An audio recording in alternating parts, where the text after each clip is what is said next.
Ce podcast est réalisé par Terre Galap dans le cadre des Journées de l'agroécologie de la DTAES. La note conceptuelle des JAES 2026 souligne la nécessité de l'emploi des jeunes et de la transformation des territoires comme enjeu lié à l'agroécologie.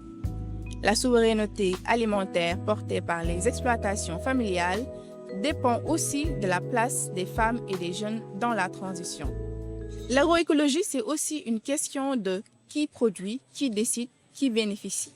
Et pour en parler, nous recevons Madame Ndeye Binta Cissé, jeune technicienne supérieure en sciences agronomes. Bonjour Madame Ndeye Binta Cissé. Bonjour, je suis Ndeye Binta Cissé, technicienne supérieure en sciences agronomiques et spécialisée dans l'agroécologie et en même temps point focal jeune du programme AFSA au niveau du Sénégal. Merci beaucoup. Souveraineté alimentaire, c'est un grand mot pour vous. Au quotidien, ça veut dire quoi? Oui, la souveraineté alimentaire veut dire c'est le droit d'un pays à définir ses propres politiques agricoles sans pour autant dépendre des marchés internationaux ou des multinationales, c'est-à-dire mettre en place ses propres politiques agricoles pour le développement du secteur agricole.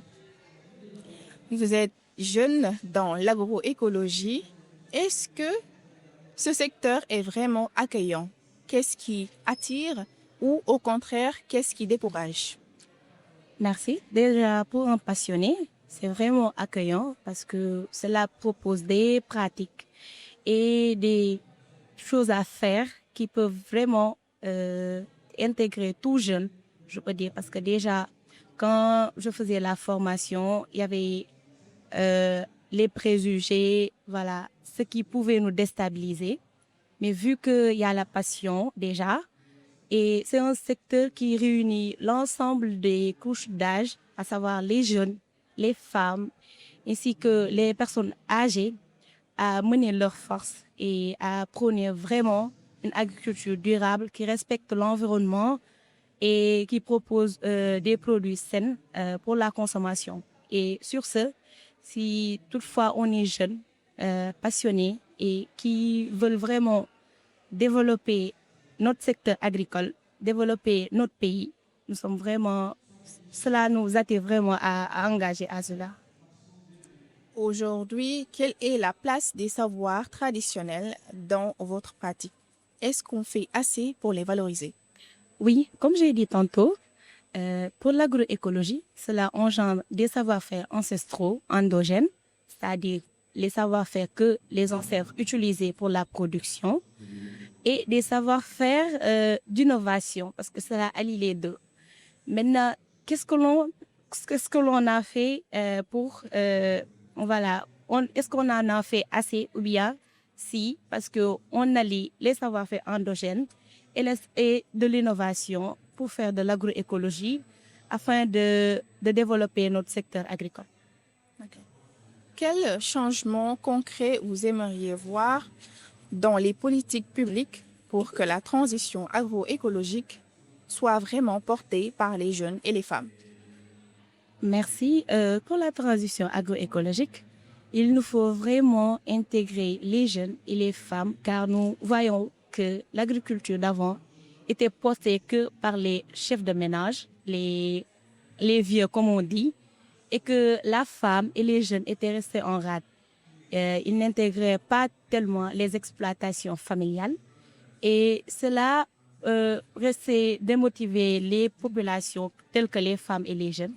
Et pour ça, si nous voulons vraiment développer l'agroécologie, nous devrons carrément intégrer les femmes en leur facilitant l'accès aux financiers, parce que c'est ce qui leur pose problème. Il y a des femmes qui sont formées, mais l'accès aux financiers reste un problème lourd et qu'on n'arrive pas tout le temps à gérer. Et aussi conscientiser les jeunes et à les intégrer à cette grande dynamique. Déjà, on est jeunes et on a été informés de cette dynamique. On s'est engagé pour aligner avec eux. Donc, ce qu'il faut juste, c'est mettre des politiques d'institutionnalisation, d'accès aux femmes, aux fonciers, car cela représente vraiment le véritable problème et d'accompagner, de financer les jeunes qui ont fait des formations à vraiment investir, pourquoi pas leur donner des terres et les accompagner à produire que de l'agroécologie. Si vous devriez convaincre aujourd'hui un jeune Sénégalais ou une jeune Sénégalaise de se lancer dans l'agroécologie aujourd'hui, que lui diriez-vous?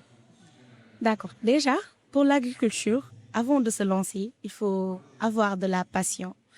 Parce que sans passion, on ne pourra pas arriver à nos objectifs.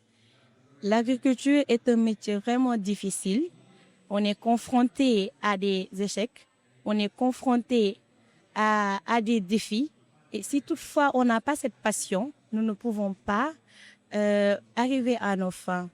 Maintenant, ce que je pourrais dire aux exemples de jeunes comme moi, c'est vraiment de s'engager, de travailler pour son pays. Déjà, l'agriculture, c'est un retour des savoir-faire ancestraux. Et pour ça, il faut vraiment s'aligner avec les ancêtres et prendre leurs pratiques afin de les imiter et de le faire pour réussir dans l'agroécologie. C'est un secteur vraiment large. Tout le monde peut s'y voir son profit. Il suffit juste d'y croire, d'avoir la passion et le résultat va venir. Ce que je pourrais dire aux jeunes, c'est de s'engager et de venir pratiquer ce qui est l'agroécologie pour développer notre secteur agricole et proposer des aliments sains pour la consommation locale et saine. Merci beaucoup, Madame Cissé. Des mots qui, j'espère, feront écho bien au-delà de ces journées. Pour aller plus loin, rendez-vous sur le site de la DITAES, ditaes.sn.